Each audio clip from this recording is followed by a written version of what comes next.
तर बोला छत्रपती शिवाजी महाराज की जय. ही तीच जागा आहे जिथे भारताचा इतिहास लिहिला गेला होता. रायगड किल्ला. आपण पायी आलो, ही किल्ल्याची पुढची बाजू आहे. जर आज आपण रोपेने आलो असतो तर किल्ल्याची बॅक साईड ती आहे. पायथ्यापासून गडाची हाईट आहे 1350 फूट, तर समुद्र सपाटीपासून 2851 फूट किल्ल्याची उंची आहे. हा पूर्ण किल्ला जर आपल्याला व्यवस्थित पाहिजे असेल तर कमीत कमी 2 दिवस पाहिजे, एवढा मोठा किल्ला आहे. रायगड किल्ला 1200 एकरामध्ये आहे आणि ह्या 1200 एकरामध्ये 100 एकराचा प्लेन भाग आहे. त्यामध्ये मेन ठिकाणी आपले काही 1-2 तासामध्ये बघून होणार. आपण वरती चढून आलो, पायऱ्या कोणी मोजल्या 2375 गडाला पायऱ्या आहेत. 1000 पायऱ्यावर चढून आलो, एक मोठा गेट पाहायला भेटला असेल तुम्हाला. त्या गेटचं नाव आहे महादरवाजा. छत्रपती शिवाजी महाराजांच्या वेळेस एक नियम होता, वरती नगारे वाजले जायचे. नगारे वाजले की किल्ल्याचा तो गेट बंद केला जायचा आणि आजही रिव्हर्स पद्धतीप्रमाणे तो गेट बंद केला जातो. संध्याकाळी 7ला आणि सकाळी 7ला उघडला जातो. वरती आल्यानंतर हे तलाव पाहायला मिळतं. या तलावाचं नाव आहे हत्तीचं तलाव. छत्रपती शिवाजी महाराजांच्या राज्याभिषेकाला काय हत्ती आणले गेले होते. त्या हत्तीनं पिण्याकरता पाणी की आंघोळ करण्यात बनले हे तलाव आहे. ते 32 फूट खोल आहे, 200 मीटर त्याचा राऊंड आहे, लक्षात ठेवायचं. पण महाराजांच्या ह्याचा एक अजून एक उपयोग केला होता. कोणी शत्रू वगैरे आलं तर खालचा दगड सडकला जायचा की मग त्या स्पीडने पाणी होऊन जायचं, म्हणजे शत्रूने घेऊन जायचं पाणी, लक्षात ठेवायचं. मुळात रायगड महाराजांचा नव्हता, जावळीचे चंद्रमोहरांचा किल्ला आहे. हा किल्ला 1656 ला जिंकून घेतलाय. 1656 ते 1670 पर्यंत किल्ल्याची बांधकामे केली गेली. म्हणजे रायगड किल्ला बांधायला 14 वर्ष लागली.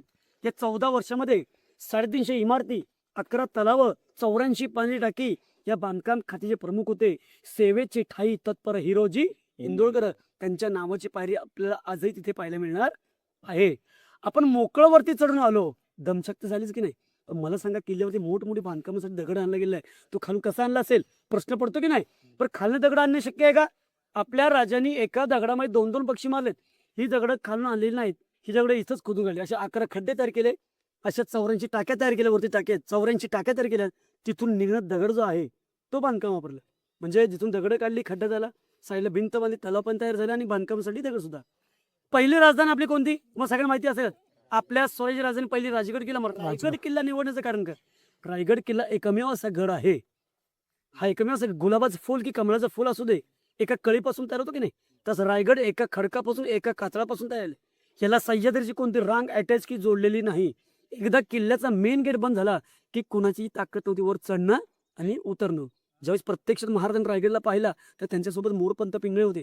हा निव्वळ डोंगर होता. खालून पाहिल्यानंतर आपल्या राजाच्या मुखातून पडले शब्द आहेत ते लिहून ठेवते. काय म्हणतात की राजा खासात जाऊन पाहता गड बहुत चखोट, चौथर्प गडाचे कडे ताशिल्याप्रमाणे गाव 1.5 गाव उंच, पर्जन्यकाली कड्यावरती गावात उगवत नाही, ताशीव दगड दोंडा एकत आहे, दौलताबाद पृथ्वीवर चखोट गड खरा परंतु उंचीने थोडका. ह्याचे दजगुण पाहून राजे संतोष होऊन बोलले की तख्तास जागा हाच गड करा. तख्त म्हणजे राजधानी, स्वराज्याची 2 नंबर राजधानी आहे. पहिलं नाव होतं रायरी, रायरीनंतर रायगड गेला. या किल्ल्याचं 14 मान रायगडला ओळखला जायचा. जिबळवाटर म्हणा, तनस, राशिवटा, रायरी, रायगड असं. आता आपण चालू गंगासागर तलाव. तर बोला छत्रपती शिवाजी महाराज की जय. समोर हा बुरुज पहा. या बुरुजाला इतिहासामध्ये विजय स्तंभ म्हणतात. छत्रपती शिवाजी महाराजांच्या वेळेस कोणती लढाई, कोणता किल्ला जिंकला गेला की ह्याच्यावरती विजयाचा ध्वज फडकला जायचा. हे 11 मजली होतं, तर आज आपल्याला एकच मजली पाहायला मिळतोय. हा आहे सप्त मनोरा. छत्रपती शिवाजी महाराजांच्या राण्या ज्या होत्या त्यांना बसण्याकरता बाल्कनी, त्याला मराठीमध्ये आपण सज्जा बोलतो. हे 6 मजली होतं. वरती विटांचं बांधकाम जेवढं पाहायला मिळतंय हे सगळं पेशव्यांच्या काळातलं आहे. 1733 ला दुसरा बाजीराव पेशवा रायगडावरती आलेला आहे आणि विटांचं बांधकाम सगळं त्यांचं आहे. जेवढं दगड बांधकाम पाहायला मिळेल हे सगळं शिवकाळातलं आहे. आणि त्यावेळेचं सिमेंट म्हणलं गुळ, चुना आणि सीस. आपण ज्या मार्गावरती आलो ह्या रोडचं नाव जिजामाता रोड. आणि की छत्रपती शिवाजी महाराजांची आई जिजामाता ह्या किल्ल्याच्या पायथ्याला पाचला राहायच्या. जेव्हा कोणता कार्यक्रम असेल त्यांची पालखी ह्याच मार्गावरती यायची. समोरचा गेट पहा. ह्या गेटला इतिहासामध्ये पालखी गेट म्हणतात. छत्रपती शिवाजी महाराजांची पालखी ह्याच राजमार्गाने रोज जगदीश्वर जायची. महाराज शंकराचे आणि भावांचे भक्त होते. नियमानुसार महाराज रोज ह्याच रोडने तिकडे जात असे दर्शनला.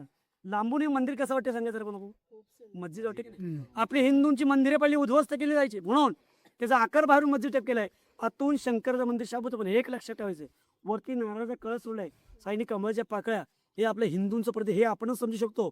त्यानं वाढले मस्जिद म्हणून सोडले, बाकी सगळं उद्ध्वस्त केलेलं आहे. खाली पहा तलाव, या तलावाचं नाव आहे गंगासागर तलाव. छत्रपती शिवाजी महाराजांच्या राज्याभिषेकाला काशीहून गागाभट्ट आले होते. त्यांनी 7 नद्यांचं पाणी आणलं होतं. हे उरलेलं पाणी यामध्ये सोडलंय. तिथपासून या तलावाचं नाव शिवतीर्थ गंगासागर असं ठेवलेलं आहे. हे 36 फूट खोल आहे, 225 मीटरचं राऊंड आहे. आणि या तलावाचं एक वैशिष्ट्य आहे, या तलावातून खालच्या 2 गावाला पायपानी पाणी खाली गेले, खालून वरती आलेलं नाही. नाही. उन्हाळी जेव्हा टंचाई होते तर पायपानी पाणी खाली गेलेलं आहे.